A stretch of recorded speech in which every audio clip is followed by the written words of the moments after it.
कैथल में PWD rest house में सोमवार को आरएसएस की शाखा भारतीय किसान संघ के पदाधिकारियों ने बैठक की और मीडिया से रूबरू हुए।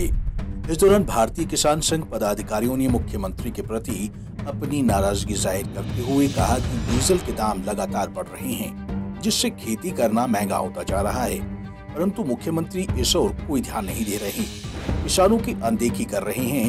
उन्होंने कहा कि सरकार दावे कर रही है कि वे धान की फसल के लाभकारी मूल्य दे रहे हैं, 50% ज्यादा दाम दे रहे हैं, लेकिन ये दावे पूरी तरह से खोखले हैं। ऐसा कुछ नहीं हो रहा है। किसान संघ नेताओं ने कहा कि सरकार के मंत्री बार बार बाजरे की फसल का जिक्र करते हैं। हम बता देते हैं कि सरकार ने ना तो पिछले साल बाजरा ठीक से खरीदा है और ना ही इस बार बाजार खरीदने की कोई स्पष्ट नीति है।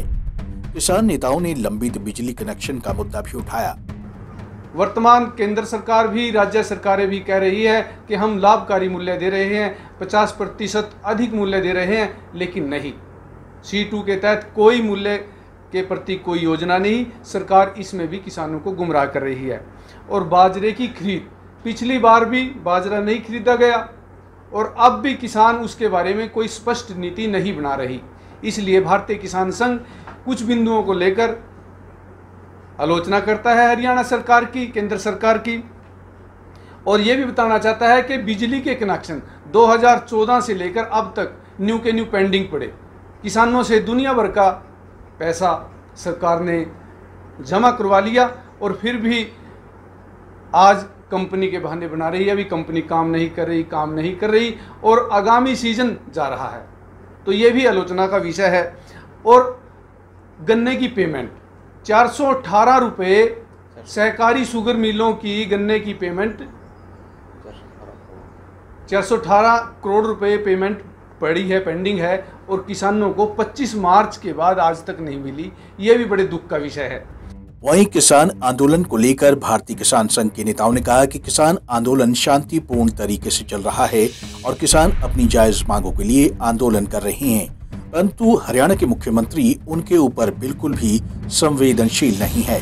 जबकि भारतीय किसान संघ आरएसएस की एक शाखा है, उसके बावजूद हरियाणा के मुख्यमंत्री कभी बातचीत के लिए हमें नहीं बुलाती। वहीं जब पत्रकारों ने इन किसान नेताओं से पूछा कि भारतीय किसान संघ आरएसएस की एक शाखा है, तो आप आरएसएस प्रमुख से इस बारे में बात क्यों नहीं करते, तब इनका कहना था कि हमने इस बात की जानकारी अपने प्रमुख को दी हुई है और उन्होंने इस बारे में प्रधानमंत्री से बात की है, परंतु प्रधानमंत्री नरेंद्र मोदी और अमित शाह किसी की नहीं सुनते और इसी वजह से ये आंदोलन हो रहा है।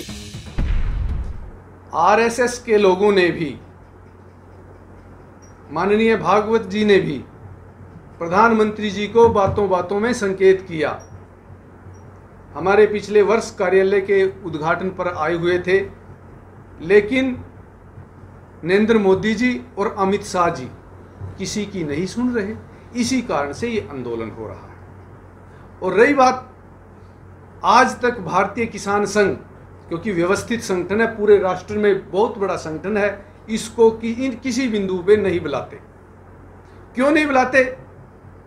क्योंकि भारतीय किसान संघ के जो उच्च अधिकारी हैं, जो बद्रीनारायण जी हैं, मोहन मोहनी जी हैं, प्रभाकर केलकर जी, वो चले गए, और हमारे यहाँ के जो प्रोफेसर वीरेंद्र शर्मा जी भी थे, बड़े बुद्धिमान आदमी हैं। वो वास्तव में गलतियों को गलती कहेंगे, ना किसी का पक्षपात करेंगे, ना सरकार का पक्षपात करेंगे, निष्पक्ष बात करेंगे। तो जब उन लोगों ने मीडिया के माध्यम से सरकार की, केंद्र सरकार की आलोचना की, एमएसपी गारंटी कानून पर विरोध किया, तो वो आज भी कर रहे हैं। भारतीय किसान संघ आज भी कर रहा है। इसलिए भारतीय किसान संघ को केंद्र सरकार और हरियाणा सरकार नहीं बुलाती। भारतीय किसान संघ नेताओं का साफ कहना है कि सरकार उनकी बिल्कुल भी नहीं सुनती, जबकि वो आरएसएस की ही एक शाखा है। किसान नेता जहां मुख्यमंत्री मनोहर लाल पर जमकर बरसे, तो ये भी साफ साफ कह दिया कि प्रधानमंत्री नरेंद्र मोदी और गृह मंत्री अमित शाह किसी की भी नहीं सुनते। पंजाब केसरी टीवी के लिए कैथल से ब्यूरो रिपोर्ट।